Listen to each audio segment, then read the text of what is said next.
go.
Good evening, my fellow Americans.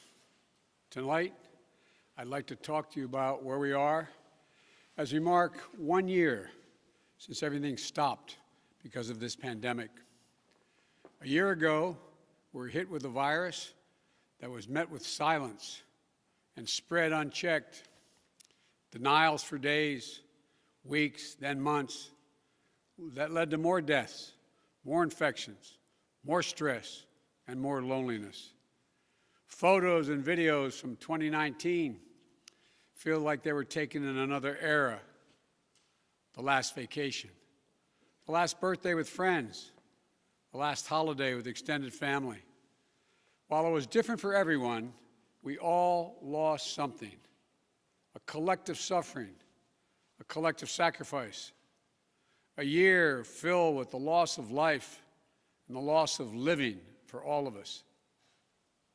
But in the loss, we saw how much there was to gain in appreciation, respect, and gratitude. Finding light in the darkness is a very American thing to do. In fact, it may be the most American thing we do. And that's what we've done. We've seen frontline and essential workers risking their lives, sometimes losing them, to save and help others. Researchers and scientists racing for a vaccine. And so many of you, as Hemingway wrote, being strong in all the broken places. I know it's been hard. I truly know. As I've told you before, I carry a card in my pocket with the number of Americans who have died from COVID to date. It's on the back of my schedule. As of now, total deaths in America, 527,726. That's more deaths than in World War I, World War II, the Vietnam War, and 9/11 combined. There were husbands, wives, sons and daughters, grandparents, friends, neighbors, young and old. They leave behind loved ones, unable to truly grieve or to heal, even to have a funeral. But I'm also thinking about everyone else who lost this past year to natural causes, by cruel fate of accident or other disease. They too died alone. They too leave behind loved ones who are hurting badly. You know, you've often heard me say before, I talk about the longest walk any parent can make is up a short flight of stairs to his child's bedroom to say, I'm sorry, but I lost my job. Can't be here anymore. Like my dad told me when he lost his job in Scranton. So many of you have had to make that same walk this past year. You lost your job. You closed your business. Facing eviction, homelessness, hunger, a loss of control, maybe worst of all, a loss of hope. Watching a generation of children who may be set back up to a year or more because they've not been in school because of their loss of learning. It's the details of life that matter the most. And we miss those details, the big details and the small moments. Weddings, birthdays, graduations, all the things that needed to happen, but didn't. The first date, the family reunions, the Sunday night rituals.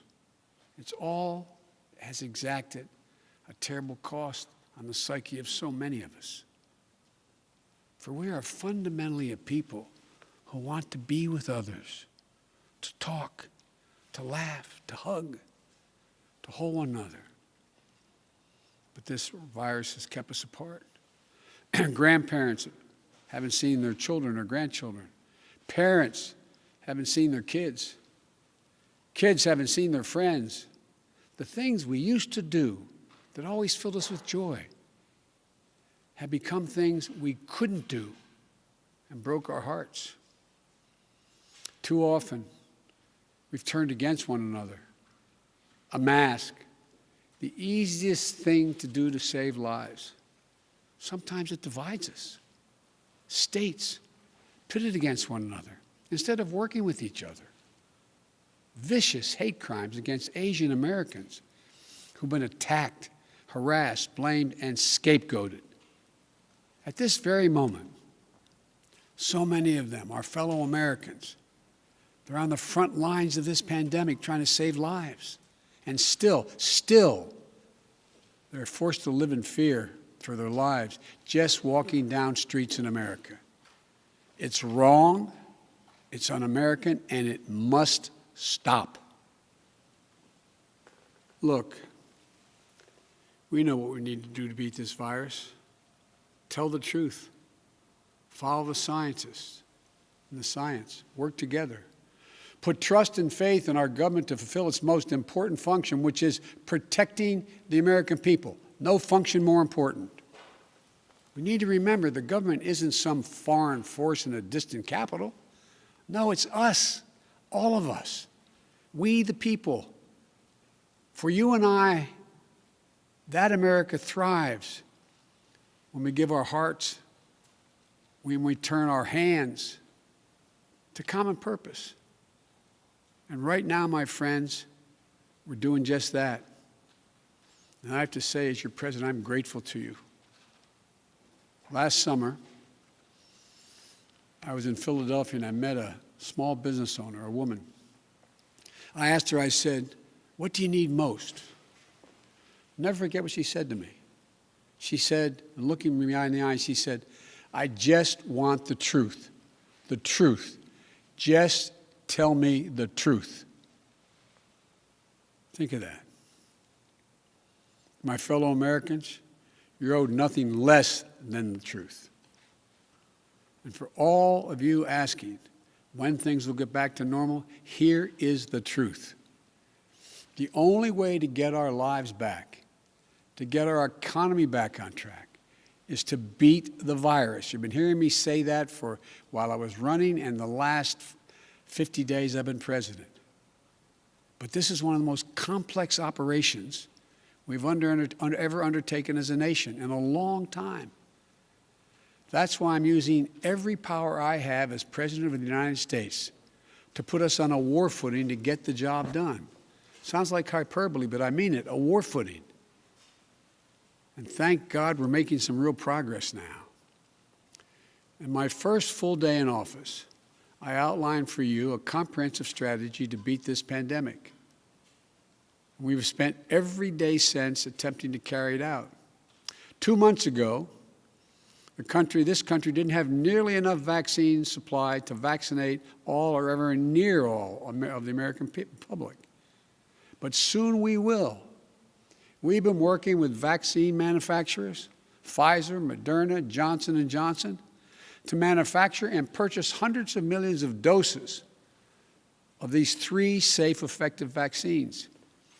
And now, at the direction and with the assistance of my administration, Johnson & Johnson is working together with a competitor, Merck, to speed up and increase the capacity to manufacture new Johnson & Johnson vaccine, which is one shot. In fact, just yesterday, I announced, and I met with the CEOs of both companies, I announced our plan to buy an additional 100 million doses of Johnson & Johnson vaccines. These 2 companies, competitors, have come together for the good of the nation, and they should be applauded for it.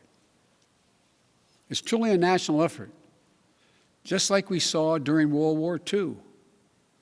Now, because of all the work we've done, we'll have enough vaccine supply for all adults in America by the end of May. That's months ahead of schedule. And we're mobilizing thousands of vaccinators to put the vaccine in one's arm, calling active duty military, FEMA, retired doctors and nurses, administrators, and those to administer the shots. And we've been creating more places to get the shots. We've made it possible for you to get a vaccine at nearly any one of 10,000 pharmacies across the country, just like you get your flu shot. We're also working with governors and mayors in red states and blue states to set up and support nearly 600 federally supported vaccination centers that administers hundreds of thousands of shots per day. You can drive up to a stadium or a large parking lot, get your shot, never leave your car, and drive home in less than an hour. We've been sending vaccines to hundreds of community health centers all across America, located in underserved areas. And we've been deploying, and we will deploy more, mobile vehicles and pop-up clinics to meet you where you live so those who are least able to get the vaccine are able to get it.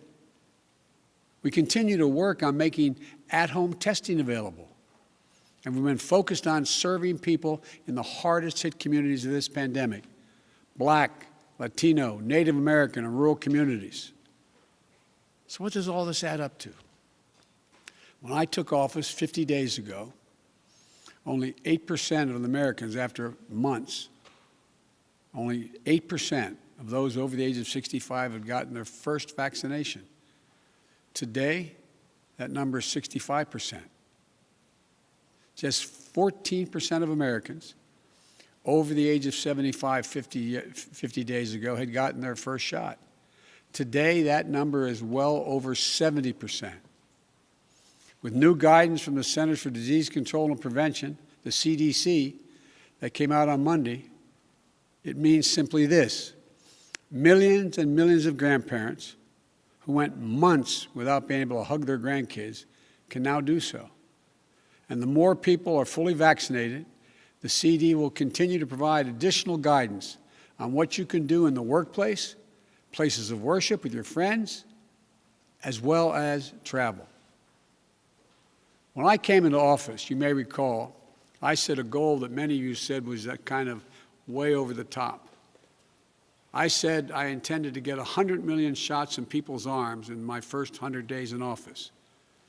Tonight, I can say we're not only going to meet that goal, we're going to beat that goal, because we're actually on track to reach this goal of 100 million shots in arms on my 60th day in office.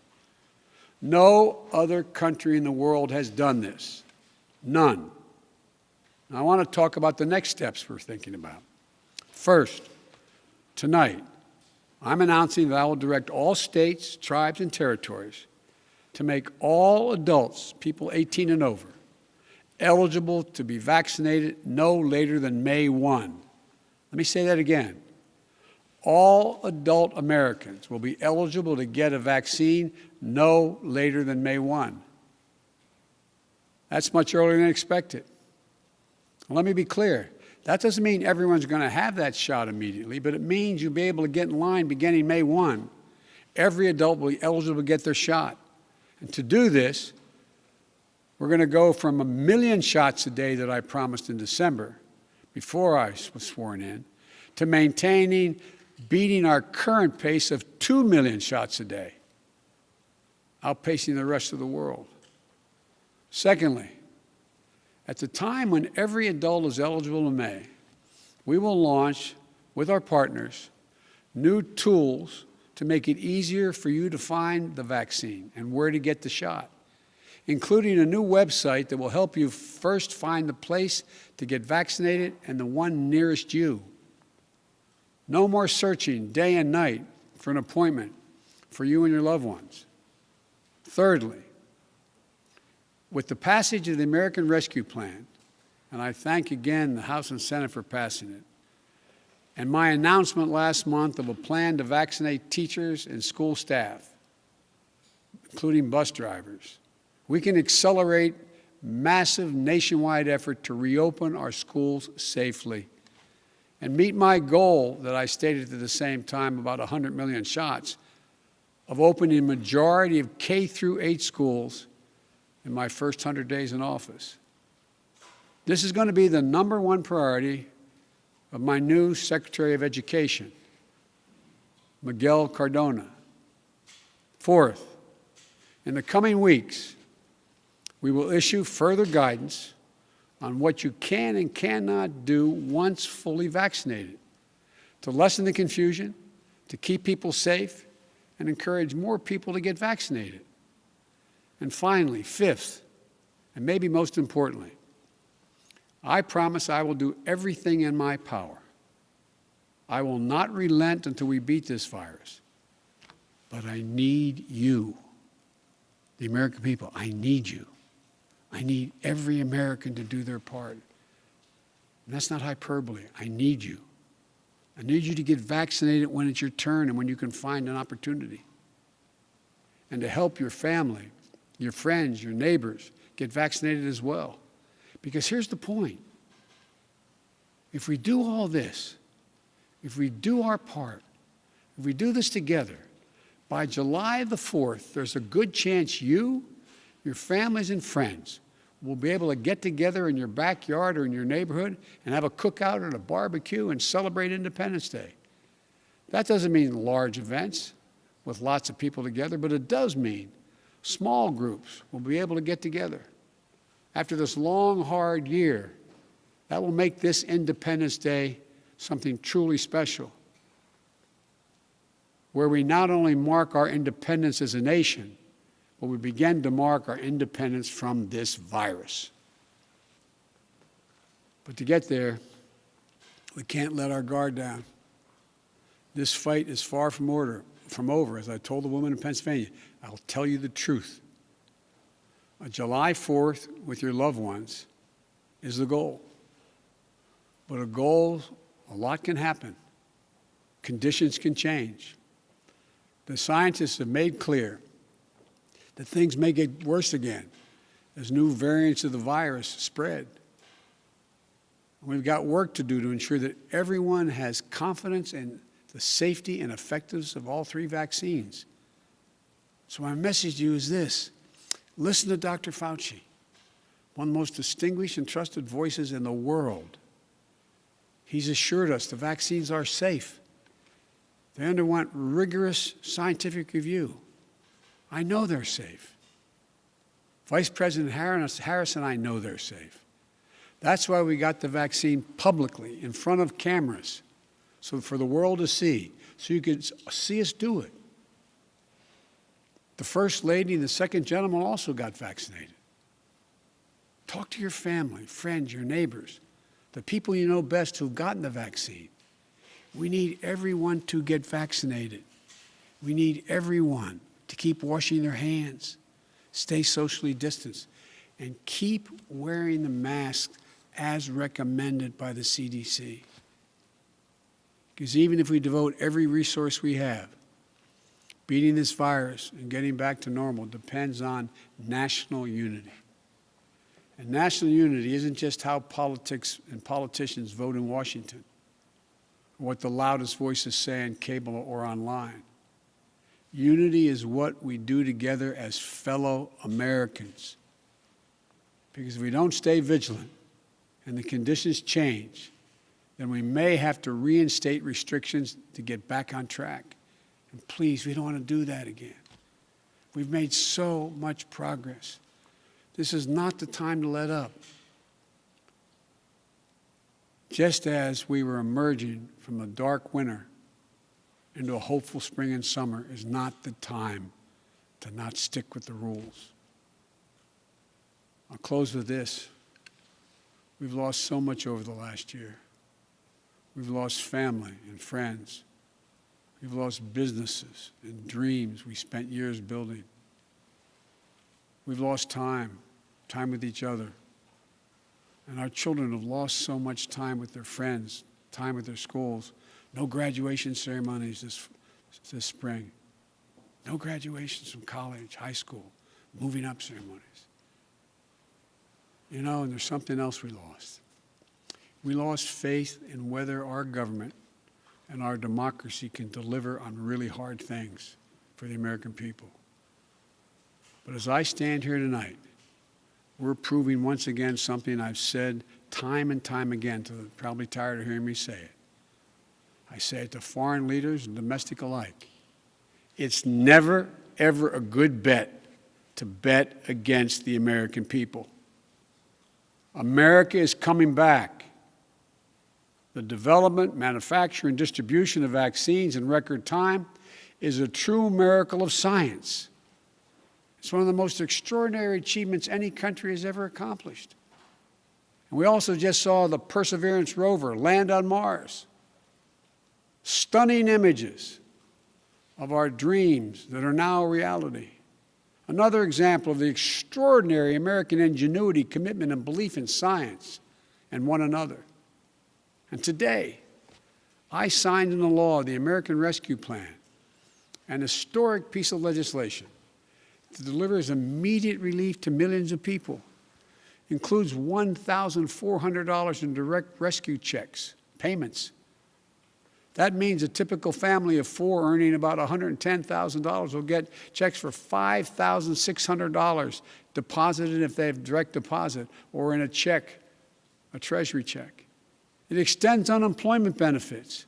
It helps small businesses. It lowers health care premiums for many. It provides food and nutrition, keeps families in their homes, and it will cut child poverty in this country in half, according to the experts.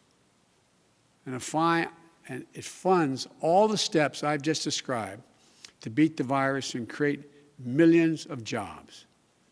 In the coming weeks and months, I'll be traveling along with the First Lady, the Vice President, the Second Gentleman, members of my cabinet, to speak directly to you, to tell you the truth about how the American Rescue Plan meets the moment. And if it fails at any pace, I will acknowledge that it failed, but it will not.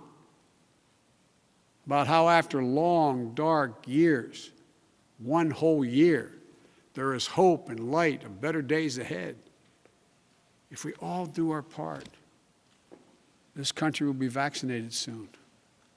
Our economy will be on the mend. Our kids will be back in school. And we'll have proven once again that this country can do anything, hard things, big things, important things.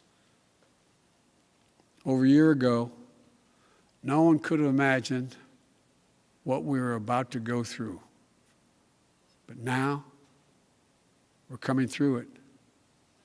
And it's a shared experience that binds us together as a nation. We are bound together by the loss and the pain of the days that have gone by. We're also bound together by the hope and the possibilities of the days in front of us. My fervent prayer for our country is that after all we've been through, we'll come together as one people, one nation, one America. I believe we can and we will. We're seizing this moment, and history, I believe, will record. We faced and overcame one of the toughest and darkest periods in this nation's history, darkest we've ever known. I promise you, we'll come out stronger with a renewed faith in ourselves, a renewed commitment to one another, to our communities, and to our country. This is the United States of America. And there's nothing, from the bottom of my heart I believe this, there's nothing we can't do when we do it together. So God bless you all. And please, God, give solace to all those people who lost someone. And may God protect our troops. Thank you for taking the time to listen. I look forward to seeing you.